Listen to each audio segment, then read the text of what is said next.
14. El láser. Con Javier Casal. 2:30, 1:30 en Canarias. Y lo primero, una noticia de los tribunales, noticia de impacto, lo acabamos de conocer. La Audiencia Nacional anula la absolución de la actriz Ana Duato en el caso Numaria, en la que, recordemos, se le juzgó por un presunto delito fiscal. Isabel Vega, se anula por un defecto de forma y no sé, Isabel, si esto supone que se tiene ahora que repetir el juicio, ¿no? Buenas tardes.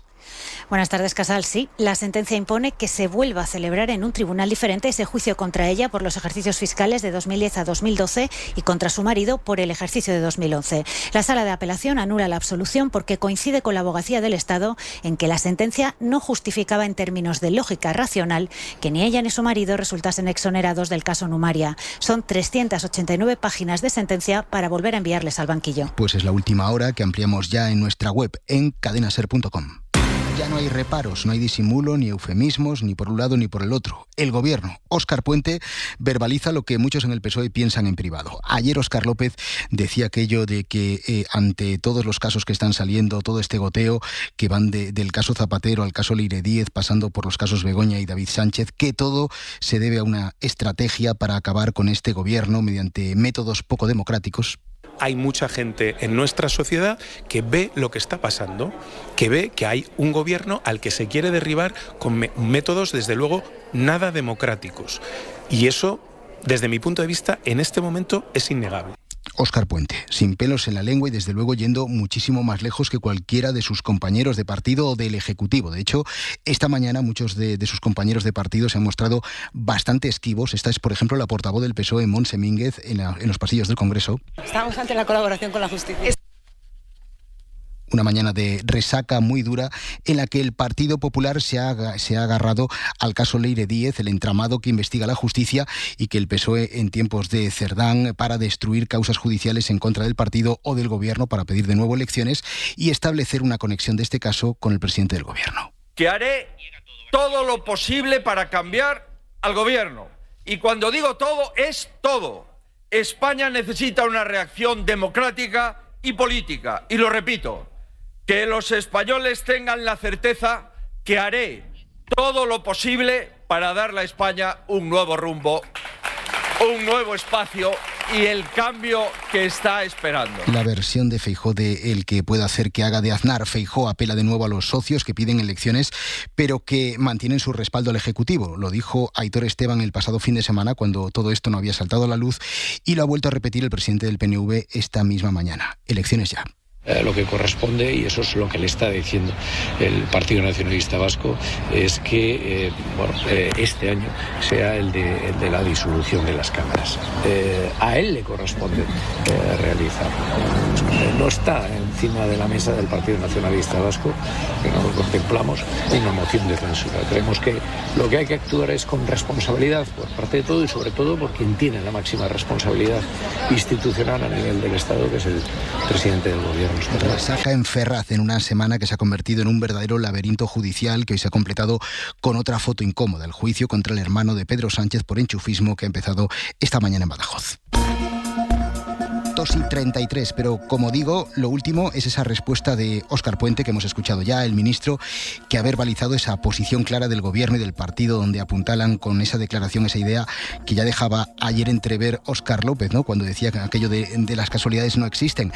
A esto se suma además un comunicado que acaba de emitir el Partido Socialista, un comunicado en el que Ana Fernández Vila, el PSOE, lo niega todo.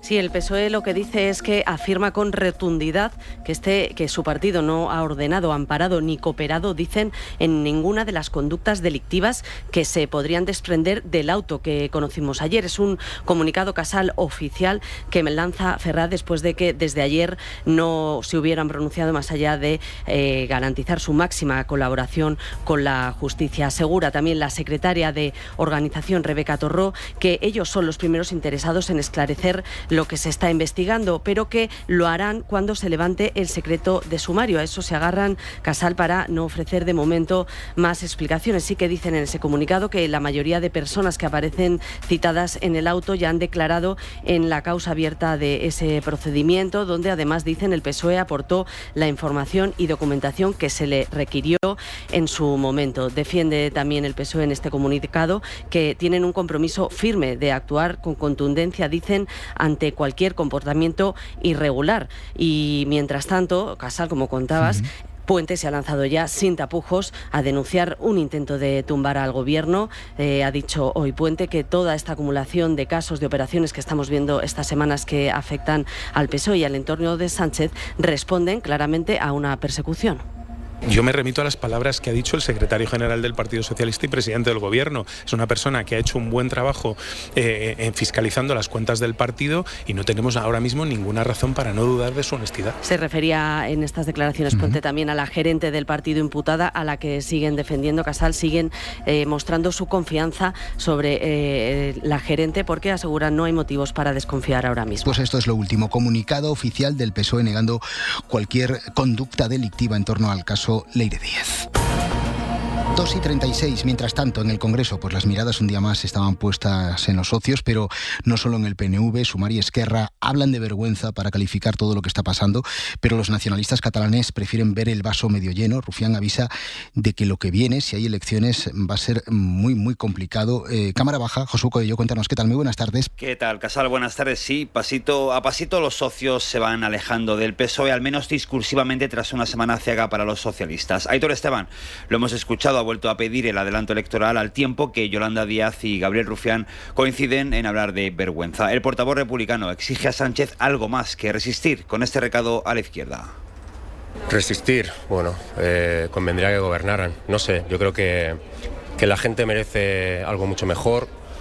Para empezar, una izquierda que no dé vergüenza. De vergüenza también ha hablado la vicepresidenta Yolanda Díaz tras los últimos registros en Ferraz y la imputación de Zapatero, de quien, sin nombrarlo, ha dicho esto.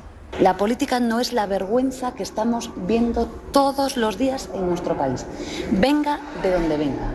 La política no es que los expresidentes del gobierno se llamen como se llamen, hagan lo que estamos viendo, presuntamente, que parece que todos hacen. Otros socios como Compromís o Podemos creen que la situación es insostenible y hablan de confianza bajo mínimos, mientras que Junts, Casal, dice que en este contexto Sánchez tiene pánico a las elecciones. Sobre el auto del juez Pedraz, que ayer supuso todo un terremoto en la calle Ferraz con la entrada de la UCO, que estuvo allí 13 horas requiriendo información al partido, el PP intenta por todos los medios vincular al presidente del gobierno con esta trama que supuestamente intentaba desestabilizar los procesos judiciales en los que estaba inmersa la familia del presidente y otros dirigentes del partido como Santos Cerdán, al que el magistrado, recordemos, sitúa en la cúspide de la organización. En referencia a este caso y a la actuación de la UCO en Ferraz, Feijóo esta mañana en Leganés. Es que la Guardia Civil ha vuelto a entrar ayer en la sede del Partido Socialista en Ferraz y la mayoría de los españoles no sabíamos si era el caso Leire, el caso Zapatero, el caso Mascarillas, el caso Hidrocarburos o el caso de Obras Públicas. Bueno, pues pese a estos intentos del Partido Popular, lo cierto es que en ninguna de las 50 páginas de ese auto, en esas 50 páginas, aparecen declaraciones de Pedro Sánchez o hechos que permitan concluir que lo sabía o que había alguna conexión con la trama. Pedro Jiménez, ¿qué tal? Muy buenas tardes.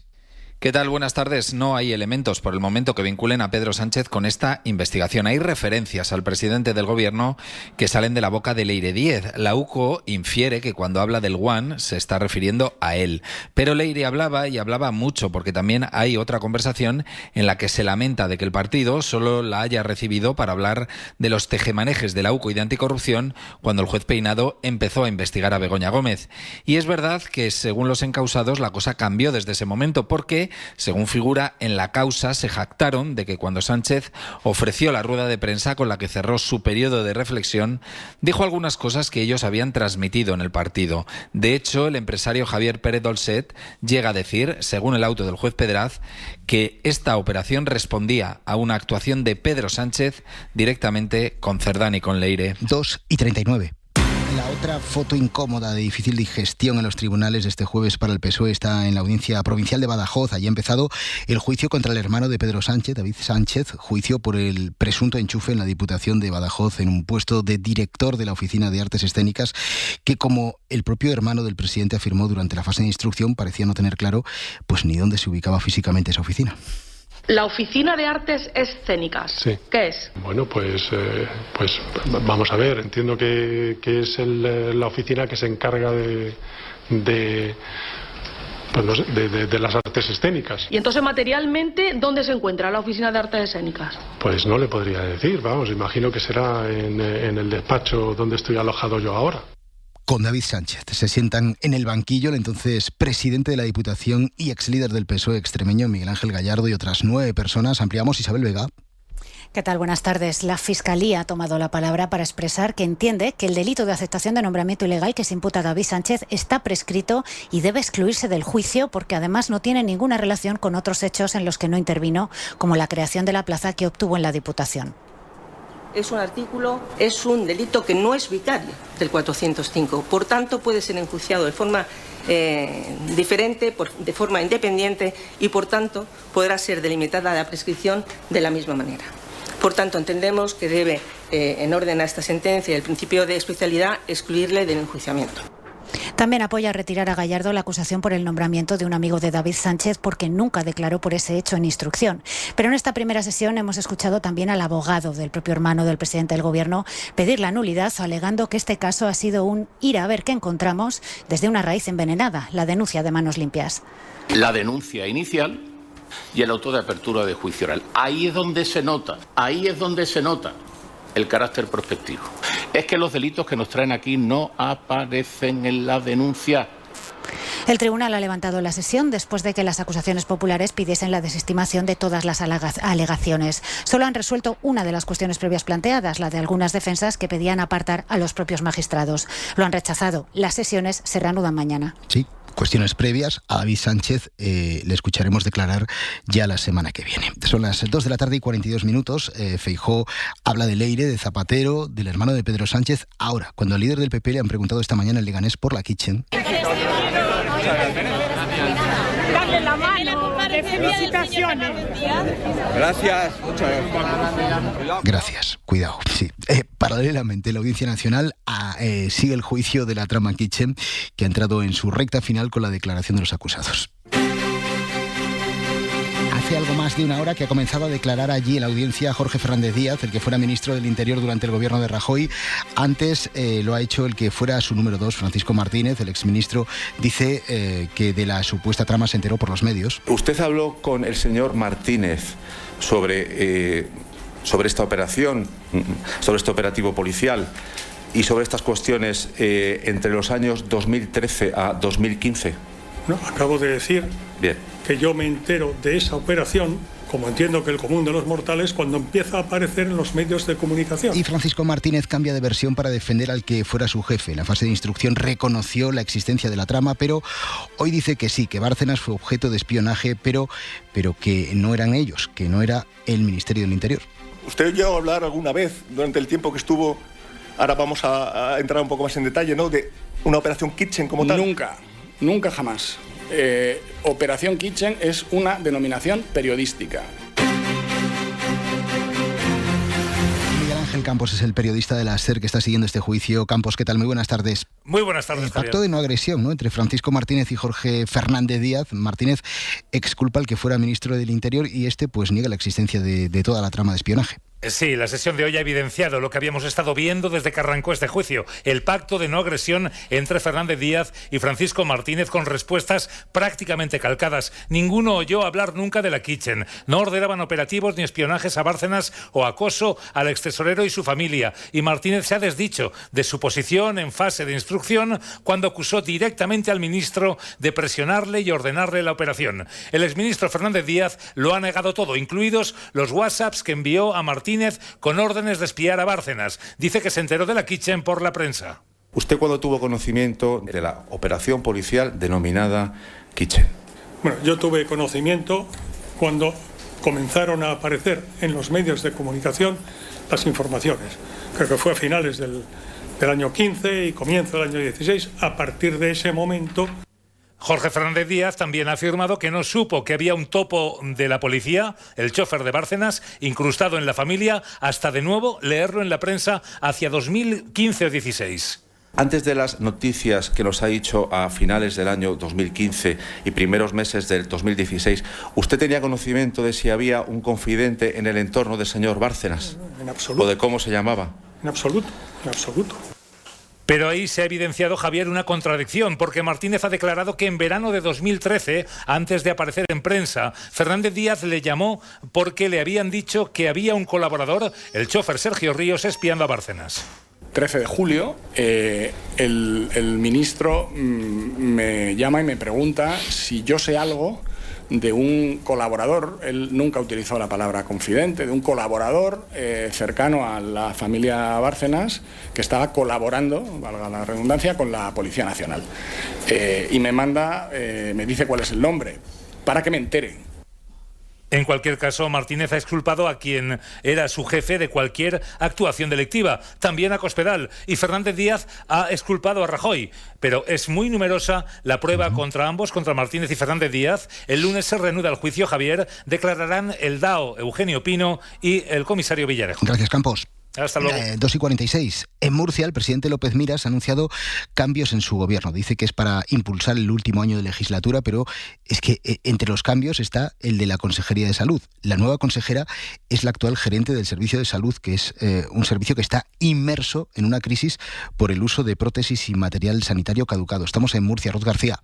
Remodelación con cambios clave en áreas sensibles como sanidad y agricultura. En una comparecencia sin preguntas y sin mencionar la trama de las prótesis, López Miras ha anunciado la salida del consejero de Salud, Juan José Pedreño, en plena polémica por esta investigación del caso, pero sorprende que en su lugar entre Isabel Ayala, la gerente del Servicio Murciano de Salud, que asume salud en plena crisis por la trama de las prótesis, mientras que el gerente de SAMUR, Joaquín Buendía, pasa a ser titular de Agricultura, aunque quizá los cambios de mayor peso se producen en el área económica.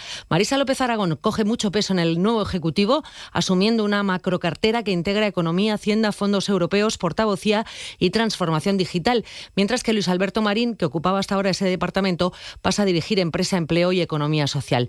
López Miras ha anunciado una reorganización de su Ejecutivo coincidiendo con el tercer aniversario de las elecciones autonómicas de 2023 y a un año de los próximos comicios. El cambio no es solo un relevo de nombres, sino, según el jefe del Ejecutivo, un intento de imprimir un nuevo impulso político a la recta final de la legislatura, con el foco puesto en asuntos como vivienda y jóvenes y dando estabilidad en un momento de incertidumbre nacional. Y a la vuelta. Os hablamos del calor, con los avisos centrados en el norte, hasta 37 grados en algunos puntos y unos trabajadores que no pueden realizar su tarea con este calvario. Hora 14. Javier Casal. Me tienes contenta. Necesito un coche de sustitución y no lo tienes. Pues yo me voy a la Mutua. ¿Contento? Vente a la Mutua y además de darte un coche de sustitución, te bajamos el precio de tus seguros, sea cual sea. Llama al 91 555 5555. Vente a la Mutua y todos contentos. Condiciones en Mutua.es. Si tienes tarjeta El Corte Inglés, tienes un tesoro. Tienes financiación 100% para financiar tus compras hasta en 12 meses. TAE 0% sin intereses. Electrónica, electrodomésticos, hogar, joyería, deportes y mucho más. Qué bien te viene la financiación 100% en tienda web y app del Corte Inglés. Hasta el 3 de junio por compras superiores a 200 euros. Financiación ofrecida por Financiera El Corte Inglés y sujeta a su aprobación. Consulta condiciones y exclusiones en elcorteinglés.es. Cada día tomas decisiones muy normales. Disfrutar tu café donde siempre, guardar el pan a tus clientes favoritos o escuchar ese tema que te flipa en bucle. Tan normales como ser cliente de Unicaja. El banco que está junto a ti haciendo más grande lo normal. Hazte cliente en unicaja.es. Hora 14.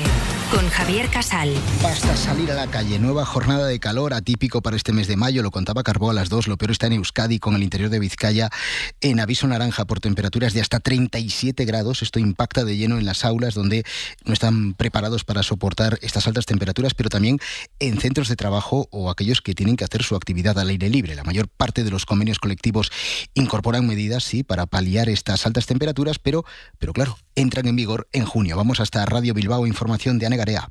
Arratsaldeón. Se han superado los 32 grados en algunas aulas de colegios de Bilbao. El último golpe de calor aún menor se ha producido esta mañana, de hecho, en el colegio Pagasarribide, el segundo registrado esta semana en este mismo centro de Bilbao. El profesorado ha tenido que trasladar al alumnado a los pasillos y gimnasios, además de adaptar los contenidos. Izaskun Etxabe, presidenta de la AMPA. No se puede decir que se estén dando clases. Están, han adaptado un poco los contenidos, eso sí, y haciéndolo de lo más lúdico posible, de manera que sea también llevadero. Saliendo al gimnasio, a los pasillos. En las residencias de mayores de Vizcaya la situación no es parecida, están más preparados, dice la patronal Gesca. La mayor preocupación, aseguran, está en las personas mayores que viven solos. Aitor Pérez es el presidente de la patronal de residencias. Se incrementa mucho la hidratación, que ya es algo habitual. La nutrición, pues también se procura la ingesta de platos más ligeros, más frescos. Digamos que el control de apertura y cierre de ventanas pues se abren más a la mañana. Mañana se espera un respiro. La alerta naranja finaliza esta medianoche. Pues sí, estas elevadas temperaturas han vuelto a pillar por sorpresa colegios e institutos, y no solo en Euskadi, donde los alumnos y los profesores pasan de verdad penurias para poder aguantar este final de curso. Los padres denuncian que solo 15 centros de toda España han conseguido fondos del gobierno para poder climatizar adecuadamente esos centros. No es solo poder acondicionarlo, también implica unas obras de rehabilitación que no son siempre baratas. La información es de Laura Gutiérrez. Sí, la Confederación de Asociaciones de Familias de Alumnos de la Pública denuncian que de casi 600 proyectos para climatizar edificios propiedad de los ayuntamientos, como es el caso de los centros educativos, apenas 14 colegios e institutos se han beneficiado de estos fondos aportados por el Gobierno central. María Sánchez, presidenta de CEAPA. Hay dos líneas de financiación actualmente, una del Ministerio de Educación y otra del Ministerio de Transportes. Y las administraciones públicas no están priorizando que esa rehabilitación energética de edificios públicos sea para centros escolares. Las administraciones, dicen las familias, siguen poniendo parches y cada año el calor llega antes. Porque no podemos seguir improvisando con ventiladores ante la ola de calor y la falta de adecuación de los centros. El Defensor del Pueblo, por cierto, ha reabierto actuaciones por falta de acondicionamiento en las aulas ante temperaturas extremas. Un calor que además nos está poniendo a todos ante el riesgo de incendios. Y en este contexto, la EMET ha presentado esta mañana un nuevo índice para calcular el peligro de que haya un fuego en nuestros montes. Un índice que incorpora nuevos factores a tener en cuenta que no están ligados únicamente a la meteorología. Javier Ruiz Martínez, ¿qué tal? Muy buenas tardes. ¿Qué tal, Casal? Buenas tardes desde la agencia. Aquí Rubén del Campo, su portavoz, nos ha adelantado la predicción estacional para este verano que manejan. No son buenas noticias. Con los pronósticos actualmente disponibles, lo más probable es que el verano vuelva a ser una vez más cálido de lo normal en toda España. Predominarán los episodios de temperaturas altas. Esto no quiere decir que entre estos episodios podamos disfrutar de algún periodo algo más fresco. También habla de más lluvia de lo normal, teniendo en cuenta que lloverá, como es habitual, en verano muy poco. Lo han contado los periodistas mientras nos explicaban, como dices, ese nuevo sistema para predicción de incendios. Ya incluía temperatura, humedad, viento o lluvia. Ahora se añaden estado de la vegetación, humedad del suelo y si la zona es agrícola, forestal o urbana. Además, los píxeles de la foto pasa de una resolución de 5 kilómetros a una de un solo kilómetro, afinando mucho más el riesgo de incendios. Sobre esto, sobre el riesgo de incendio, cunde el pesimismo sobre la temporada. Emilio Chubieco es experto en cartografía del fuego. A mí me preocupa, por ejemplo, esta segunda quincena de mayo, que está siendo muy calurosa y que está secando mucho la vegetación, que es muy abundante ahora mismo. Va a depender si en junio tenemos lluvias o no, pero si sigue así la situación de sequía, pues julio y agosto me temo que van a ser bastante problemáticos. Invierno sin olas de frío, primavera lluviosa, esta ola de calor tan rápida dibujan un panorama, dicen, muy preocupante. Y en un minuto estamos en Oriente Próximo y la última hora de las negociaciones para tratar de llegar a un acuerdo de paz, acuerdo que en las últimas horas se ha mezclado con los bombardeos de Trump en Hormuz. ¿Te ha entrado el agobio por si entra alguien en casa? No, me ha entrado esto. La superseguridad de Movistar Prosegur Alarmas da supertranquilidad, porque te protege incluso estando dentro de casa. Llama al 900-351-351. Ahora cámara gratis. Movistar Prosegur Alarmas. Tecnología para proteger mejor. Cuando ves entre semana en un museo a una persona que se sienta delante de un cuadro, lo observa muy detenidamente. Y después se levanta y hace exactamente lo mismo con el siguiente. Cuando ves a alguien así, no puedes evitar hacerte una pregunta. ¿Y este? ¿A qué se dedica? Pues a vivir. Se dedica a vivir. Con el cuponazo de la 11, cada viernes puedes ganar hasta 6 millones de euros. Cuponazo de la 11. Ser rico en vivir. 11. Bien jugado. Juega responsablemente y solo si eres mayor de edad. Si eres joven más 60, haz tus vacaciones realidad con Viajes El Corte Inglés y Club de Vacaciones. Últimas plazas con salidas inmediatas para costas, islas y circuitos. Y ya disponible la nueva temporada para viajar cuando quieras. Todo con hasta 300 euros en cupón regalo del Corte Inglés. Consulta condiciones. Con la garantía de Viajes El Corte Inglés y Club de Vacaciones. Hora 14. El láser. Con Javier Casal. 2:54. Y sí, hoy se cumplen 3 meses ya de aquella guerra que iba a ser supuestamente rápida, meteórica, que iba a durar muy poquitos días, pero los esfuerzos por acercar posturas se están disolviendo en Israel, que hoy ha cruzado todas las líneas rojas impuestas tanto por Irán como por los Estados Unidos para lograr la paz. Ha atacado la capital del Líbano, ha atacado Beirut. Corresponsal en Jerusalén, Nuria Garrido. ¿Qué tal? Buenas tardes. Sí, hasta ahora Trump le había pedido a Netanyahu que evitara atacar Beirut porque Irán ha venido advirtiendo en estos últimos días que rompería negociaciones con Washington si la capital libanesa sufría ataques. Lo que cuentan medios israelíes es que Trump en esta ocasión habría dado el visto bueno a este bombardeo en el que Israel asegura buscaba matar a un comandante de una fuerza que dicen operaba junto a Hezbollah, la milicia que apoya Irán. El ataque ha tenido lugar en el barrio de Subaifat, en el sur de Beirut, y allí se han vivido escenas de pánico. Un bombardeo que llega después de que ayer Israel ordenara el desalojo total del sur del Líbano, donde, por cierto, también ha bombardeado con intensidad desde esta madrugada. Y todo ello se suma después de que Washington y Teherán intercambiaran también ataques durante esta madrugada, con lo cual ahora mismo parece poco probable que estas conversaciones para lograr la paz se puedan mantener. Nos vamos ya hasta la redacción de informativos. Javier Levana, ¿qué tal? Muy buenas tardes. ¿Qué tal, Casal? Buenas tardes. En La Rioja se investiga como un caso de violencia machista la agresión de un hombre a su pareja que está ingresada en el hospital. Este, además, ha matado a golpes a otro hombre que estaba con ella. Ha ocurrido en plena calle en la localidad de Fuenmayor. Ampliamos Radio Rioja, Beatriz Jordán. Los hechos han ocurrido esta madrugada. La mujer agredida se encuentra estable y fuera de peligro. La víctima mortal es un joven de 26 años que fallecía tras sufrir una violenta agresión. En el lugar también estaba un menor de edad que no ha resultado herido. El detenido tiene 31 años, es natural de Navarra y pareja de la mujer agredida. La Guardia Civil investiga ahora el caso como violencia de género. Es la segunda muerte violenta registrada en menos de 6 meses en esta localidad riojana. Alberto Peso es el alcalde. Pues la verdad que es que ha sido en plena calle, o sea, en mitad del pueblo, que es que no nos podemos ni imaginar lo que pasa por las cabezas de esas personas. El detenido se encuentra en dependencias policiales a la espera de pasar a disposición judicial. Además, Protección Civil ha confinado a la población de Òrrius, en Barcelona, por un incendio que está quemando el patio de una nave industrial. A los vecinos de este municipio de unos 600 habitantes les ha llegado un ES alerta a los móviles, recomendando también cerrar puertas y ventanas. Y el Congreso de los Diputados ha dado este mediodía luz verde a la reforma del copago farmacéutico. La nueva fórmula hará que paguen más los que más tienen y va a beneficiar sobre todo a los enfermos crónicos y polimedicados de rentas medias y bajas. Mariela Lurido. Buenas, Casal. La extrema derecha de Vox votó en contra y el PP, Junts y Esquerra se abstuvieron. Tampoco apoyaron los nuevos copagos farmacéuticos que van a beneficiar a los enfermos con rentas de menos de 35.000 euros, pero sobre todo a las más bajas. Mónica García pone ejemplos. Que tenga una renta menor de 9.000 euros, a esa persona le vamos a ahorrar 500 euros al año.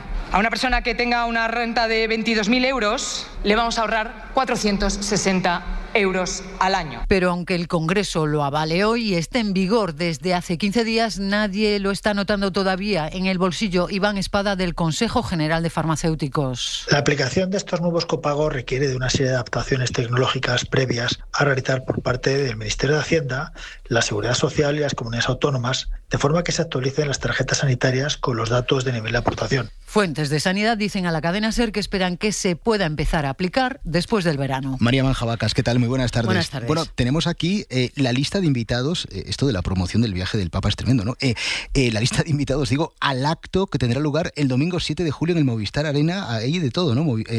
Antonio Banderas, Carolina Marín, los líderes sindicales, Pepe Álvarez Pérez y Unai Sordo, que van a estar allí. Son nombres muy reconocidos, además de todos los ámbitos. Y de todos los gremios. Empezando por los presentadores, 2 periodistas de televisión, Fran Ganillo, Lara Siscar, van a ser los maestros de ceremonia en el templo madrileño de artistas con grandes estrellas invitadas de la talla de Sara Varas o de Antonio Bandera. Les recuerdo también, cofrade de Málaga, que va a hacer una reflexión sobre la fe y la cultura. El mundo del deporte estará representado por Carolina Marín, Teresa Perales. Otro momento que seguro tendrá un fotón unirá sobre el escenario a empresarios y sindicatos, a Garamendi con el líder de comisiones obreras, Unai Sordo, Pepe Álvarez, que hablarán de entendimiento, e igual Javi se animan a bailar a ritmo de la persona que cierra el acto, Rosalén.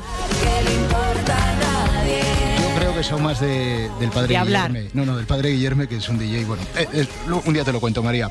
Venga, gracias. Nos marchamos esta noche, todo el análisis desde las 8 con Aimar en hora 25 y nosotros regresamos mañana desde las 2, la 1 en Canarias en hora 14. Hasta mañana. Adiós.